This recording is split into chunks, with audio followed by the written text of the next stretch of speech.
दादी इतनी बड़ी बड़ी गोलियां? जब तबीयत ज्यादा खराब हो ना तो गोलियों का साइज भी बढ़ जाता है, समझ गए?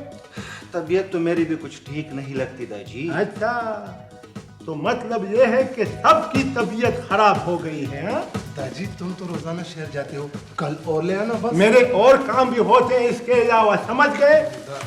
ओह ये तो लड्डू है, लड्डू। लड्डू दिखाओ सर। मुझे तो हकीमों की दवाइयाँ सब इसी तरह की होती हैं, मुरब्बा, चटनी, अंडे का हलवा।